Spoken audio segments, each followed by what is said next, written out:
Class is now in session. I am Professor Hockey, and today we'll be discussing another Sharks player review. It has been a few weeks since I did my last one, what with all the draft news and free agency signings that the Sharks made.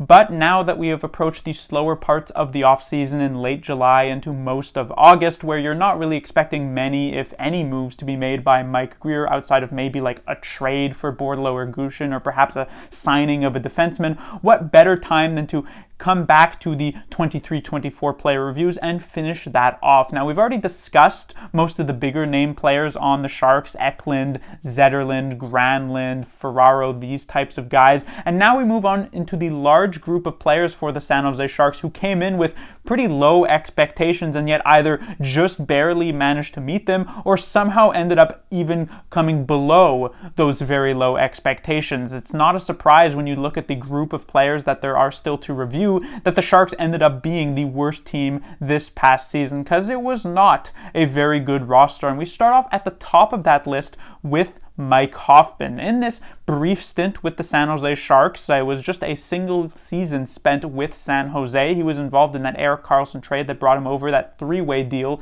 between the Sharks, Pittsburgh, and Montreal Canadiens, brought in as a cap dump, so to speak, even though Hoffman has been a 30-plus goal scorer in the past and a relatively consistent 20 to 25 goal scorer through most of his career. These last couple of seasons with the Montreal Canadiens really haven't served him all that well, only around 35-ish points, 15-ish goals being put up, and so with the money that he was making, he was quite expendable for them, and the Sharks pick him up because, you know, if it allows them to get rid of Erik Karlsson, it certainly makes sense.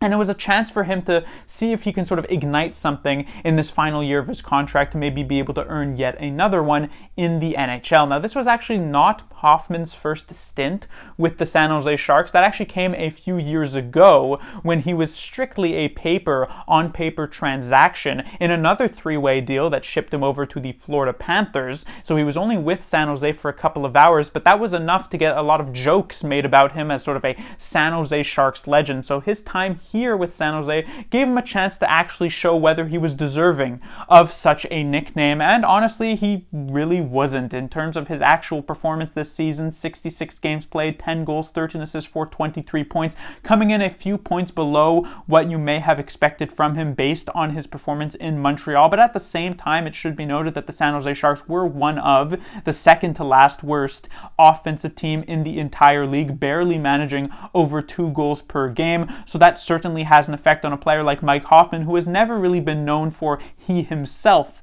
being able to create his own offense, and more so someone who benefits from offense being created around him. He did have some chances in the Sharks' top 6, played some games with players like Tomas Hertl, and occasionally that did work out, but then there would always be like a game or two where things wouldn't look all that great. Hoffman would be relatively invisible, and then he'd make his way back to the bottom 6. He usually did find a home onto like that third, maybe sometimes the fourth line, with frequently getting second power play ice time. But at the same time, there were also moments this season in which he got less than double digits ice time. So it was generally a pretty up and down and inconsistent season for Mike Hoffman. Offensively, I do think he came in just slightly below those expectations. But on the other side of the puck, defensively, I was actually somewhat pleasantly surprised. Hoffman was advertised as being not only a very bad defensive player, but someone who was actually quite lazy in that particular role. And while there were some lazy games that did happen, it can't really be blamed too much on Mike Hoffman, because there were many lazy games from a lot of the Sharks veterans this past season. It's quite difficult to keep your absolute best performance up for a full 82-game season grind when you're just losing pretty much constantly game after game after game after game. Hoffman, of course, only played 66 of them, but that is still a lot. And so Hoffman having a couple of games off here or there is no different from a lot of the San Jose Sharks players. But I would say more often than not, Hoffman actually gave up a half-decent performance. Now, don't get me wrong, I'm not going to be giving out any Selke trophies for best defensive forward in the NHL, but as a winger in the defensive zone, when I was expecting like a really, really bad performance, I actually thought he had multiple games where he wasn't that much of a liability, where he was actually trying. And, you know, I don't think he was necessarily handed any of those chances that he got in the top six, and I do think that those were created because he was playing well. So while there were some healthy scratch games this season, there were moments where Hoffman wasn't looking all that great. I actually thought defensively he came in slightly over expectations, which was quite nice to see. And we could see that at least somewhat reflected in his plus minus. Of course, as with pretty much every player on the San Jose Sharks, the plus minus is obviously going to be heavily in the negatives because the San Jose Sharks as a team had a huge negative in terms of goal differential in the triple digits this past season. But when you compare other players who were in similar roles to Mike Hoffman, for instance, someone like Filip Zadina, who had a very similar amount of ice time, frequently was also getting stints in the top six, but was mostly playing in the Sharks' bottom six. You look at Zadina, who was over or below a minus 40, something like a minus 45 this past season.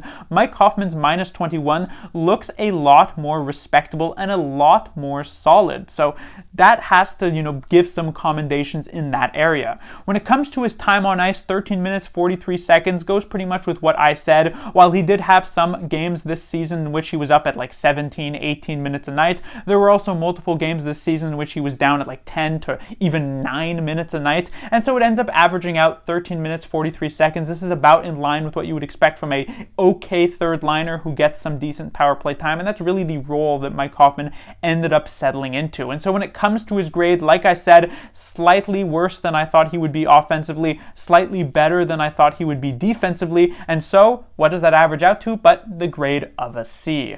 Class dismissed.